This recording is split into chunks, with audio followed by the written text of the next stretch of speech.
This clip is brought to you by SaveWithConrad.com.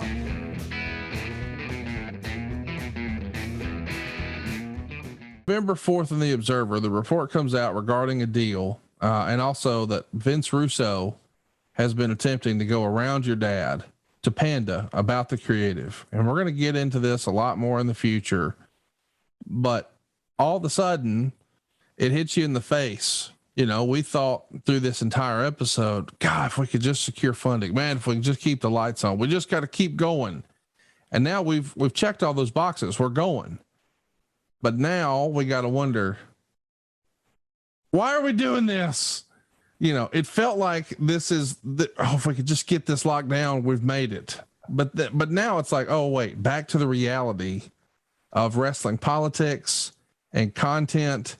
And none of that was even paramount. It was, we got to save the thing. We got to keep the lights on. But now that that's behind us, boy, here come those creative discussions and politics all over again.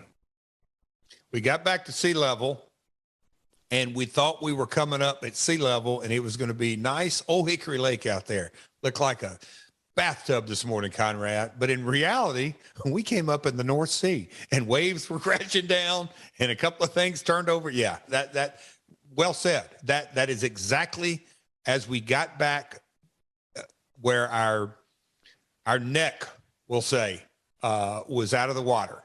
So our head, and we're looking around, but the waves were rocking for sure.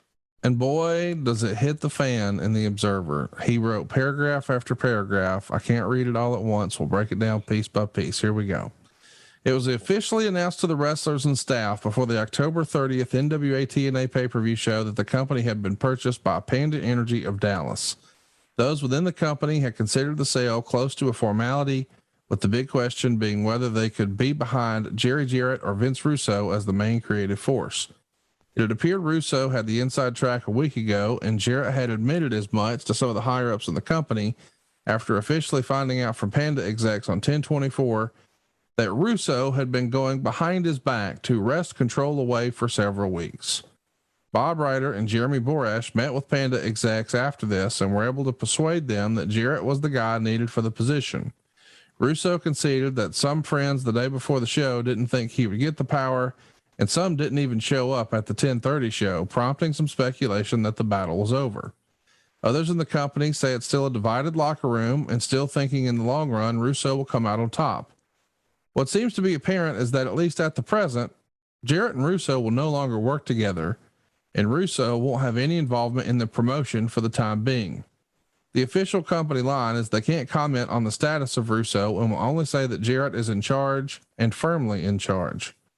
Dixie Carter, the daughter of Panda CEO and owner Robert W. Carter, announced to the employees and wrestlers at the 3 p.m. meeting about the ownership change and said that Chris Sabal, a vice president of Panda, would be working 3.5 days a week stationed in Nashville to oversee the financial end of the business. Jerry and Jeff Jarrett are said to be remaining minority partners in the business, which would be similar to the 1988 sale of Jim Crockett Promotions to Turner Broadcasting, where for a while having no power, the Crockett family were still listed as minority owners. The sale saves the company, at least for the short term. While nobody has publicly acknowledged it, Jerry Jarrett made the decision to close down the company after canceling the 8/27 and 9/4 house shows and putting taped programming in those pay-per-view slots. It was at that same point that Panda came to the table and showed so much interest that internally people were talking right about the deal being close to a sure thing, and Jarrett kept the company going. Ultimately, the situation is similar with WCW owned by an outside company with no working knowledge of the strange and deceptive pro wrestling industry. The only difference, and it's huge, is that WCW was at least owned by the biggest powerhouse network in cable television, in a business where television has been key for the past 50 plus years. So, you know what I'm going to say. A lot to unpack here. Let's start piece by piece.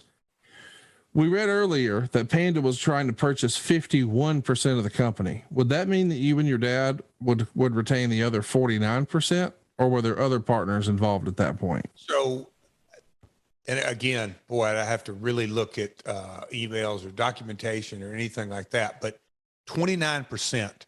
And my dad, I want to say 15, but there was the attorney that had a few points. There was some Health South, their points. So let me think. 29.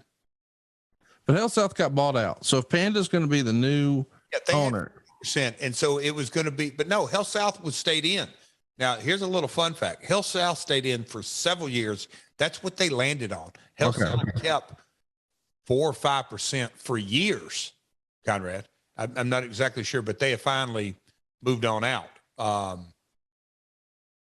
They cleaned it up several years later when they bought my father out, and Hell South was about the same time. Just tell me how much you think you owned. I know for a fact 29%, and years coming up, like 2 years later, I got reduced because they did another capital call, and my dad was bought out. Hell South was removed. I'm out. Capital call means all of the owners have to kick in some cash. Yep. So, hey guys, the business needs $1 million. So we're going to put our 510,000 is because that's what 51% represents. So Jeff, we need you to put in 290.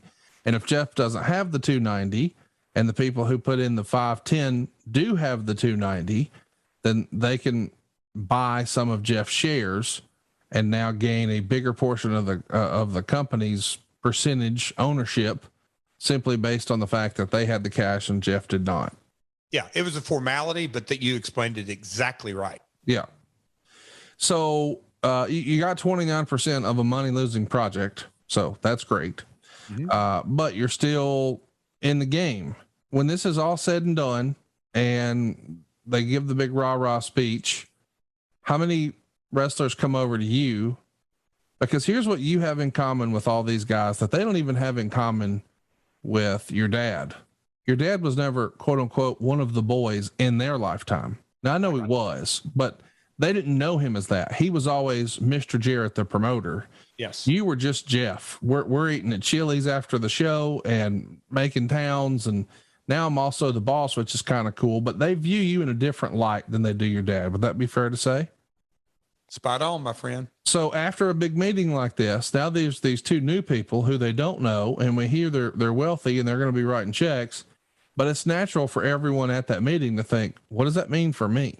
Yeah. So I'm sure when that meeting adjourns, one by one, everybody tries to find Jeff and say, all right, Jeff, now what's really going on? Right. A lot of that went down, and a lot of it was, okay, we're in Nashville every week, because they were still trying to wrap their head around it. I said, yes. A lot of folks were like, should I move to Nashville? What's this mean? Because I told them, yes, we're in the game.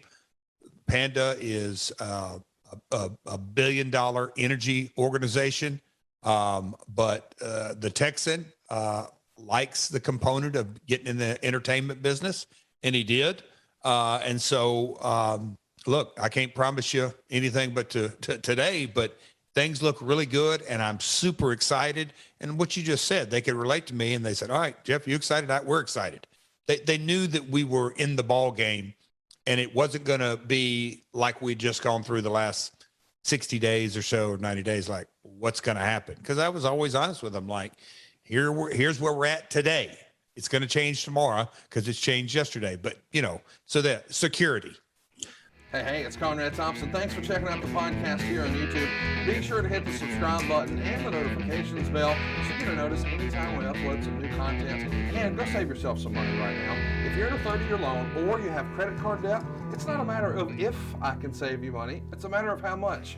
Find out right now for free at SaveWithConrad.com.